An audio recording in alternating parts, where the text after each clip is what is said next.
Domestic violence is a problem in the U.S.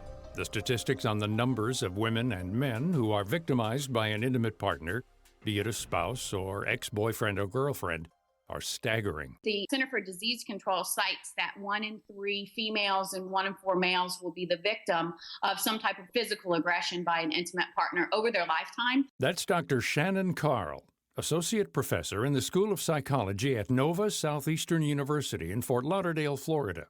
Although we hear mostly about men being the abusers, women also commit acts of physical and psychological violence against close family members.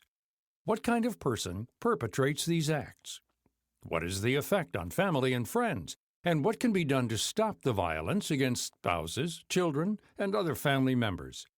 As for the first question, Carl says there are a number of factors that contribute to someone becoming an abuser. Risk factors are previous exposure to violence in the home, such as during childhood or adolescence.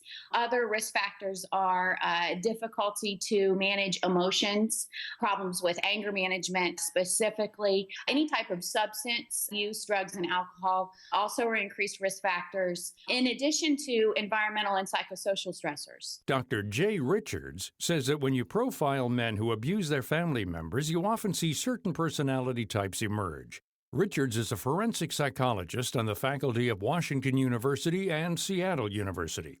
He's also the author of the novel Silhouette of Virtue. They're very egocentric, very self-centered. They tend to see everything in terms of how it benefits them. They want to be the most dominant person in the room, so they're grandiose in that way. They always have to be the person who's in charge.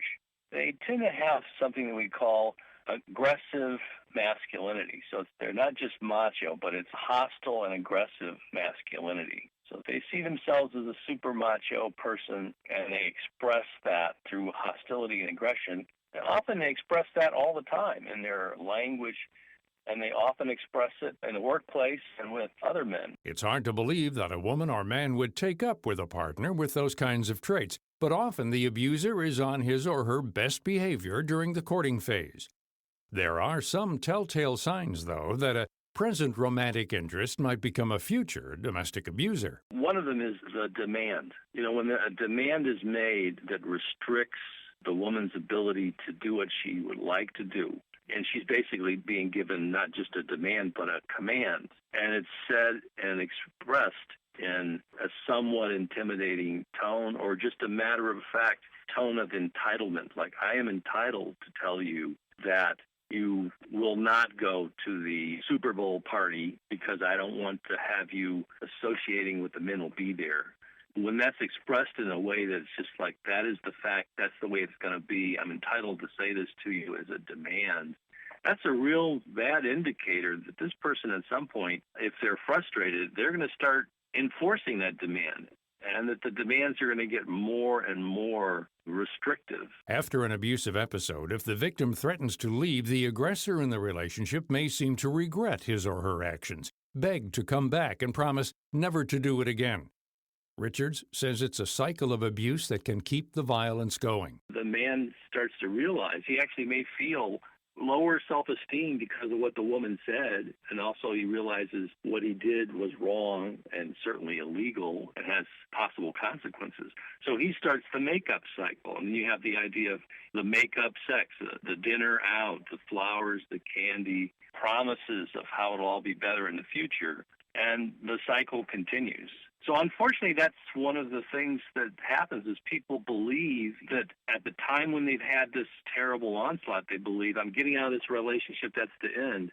But it's not the end. It's a cycle that continues. It's not just the direct target of the violence who's affected by it.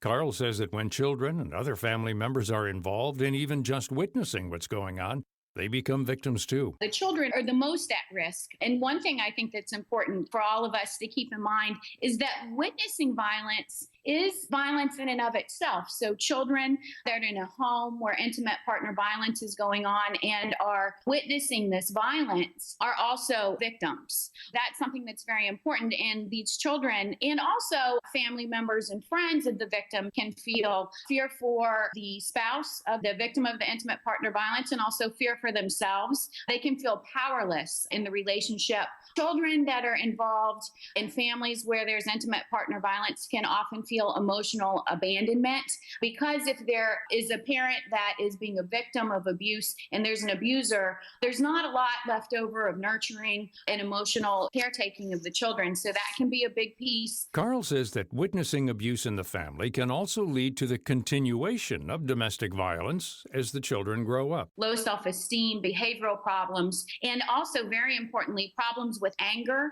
and inability to control one's anger itself. And if that starts to develop in childhood and adolescence, then we can see a pattern called a vertical family pattern where there's then the risk factors of the children that have witnessed this in the home becoming possibly perpetrators or victims themselves in adulthood. So what should you do if you find yourself in a situation where a partner is violent? Richard says that first, find a safe and secure place for yourself and your children. Then, don't be afraid to seek outside help. One of the first things that will secure your safety is it can't be a secret. It's just like sexual abuse, this domestic abuse. Part of the reason why it continues is that it's a secret. Sometimes it's an open secret because people can see bruises and people can see black eyes, but it's not talked about. So one of the first things is it has to be talked about. And that often takes a therapeutic experience, a counseling experience.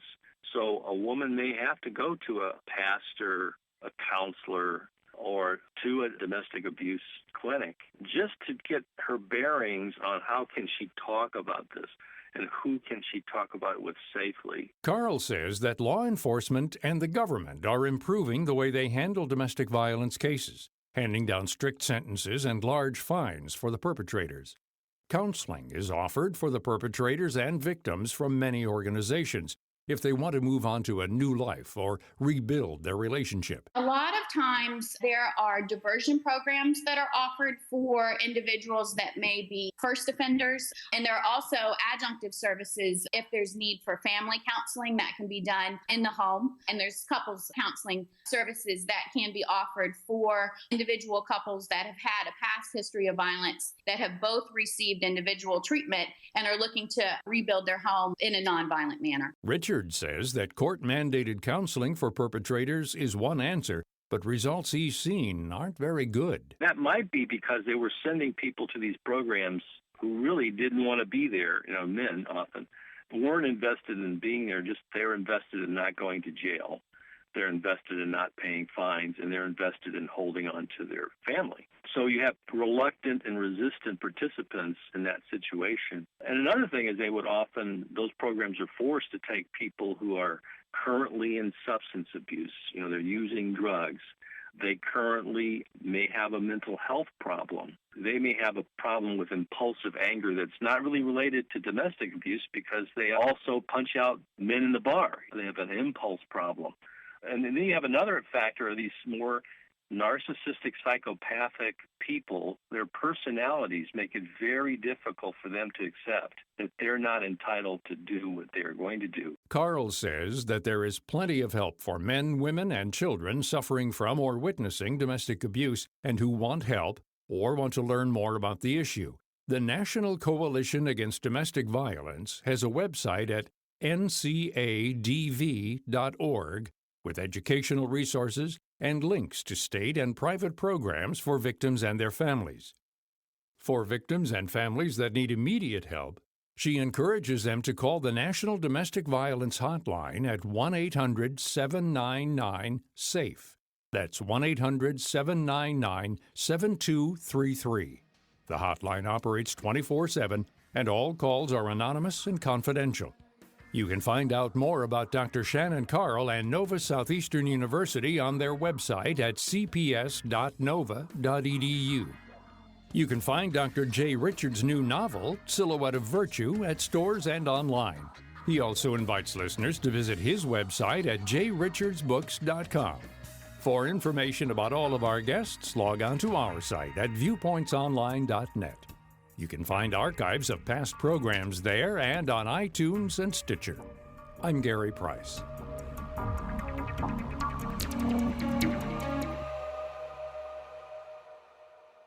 Fourth of July is the biggest grilling occasion of the year. Mike Peters, president of the Kansas City Barbecue Society, which sanctions more than 450 competitions each year, shares tips to avoid the most common grilling mistakes this holiday weekend. There are two common mistakes grillers often make. The first is skipping the seasonings, and the second is grilling on too high of heat. People often skip seasonings because they either don't have the time or simply don't know how to do it. But adding flavor can be fast and easy. Grab a marinade mix like Grillmate's brown sugar bourbon marinade and use a 5-minute technique to lock in the flavor. Simply place the meat and marinade in a plastic bag, push out the air, seal the bag, and give it a massage for 5 minutes. This allows the meat to absorb the marinade quickly. Now, don't ruin that deliciously seasoned meat by drying it out. Take a tip from the top pit masters and go low and slow. Grill on indirect heat until your meat is cooked through, and then finish over high heat for a nice sear on both sides. For these ideas and more 4th of July recipes, visit grillmates.com or find Grillmates on Facebook. There's growing evidence that people can reduce their risk of cognitive decline by making key lifestyle changes. That's why during June, Alzheimer's and Brain Awareness Month, the Alzheimer's Association and its experts are sharing 10 ways to love your brain, evidence-backed tips that may reduce your risk of cognitive decline. Here's Angela Geiger, Chief Strategy Officer of the Alzheimer's Association. First, break a sweat with regular exercise. Hit the books. Formal education at any stage of life reduces your risk of cognitive decline and dementia. Butt out by quitting smoking. Then follow your heart, because cardiovascular disease risk factors such as obesity, high blood pressure, and diabetes also negatively impact your cognitive health. Finally, make sure to fuel up right with a healthy diet and catch plenty of Z's. Research suggests that combining all 10 tips offer a greater benefit to brain health than any single activity alone. Find out all 10 ways to love your brain at alz.org. That's alz.org.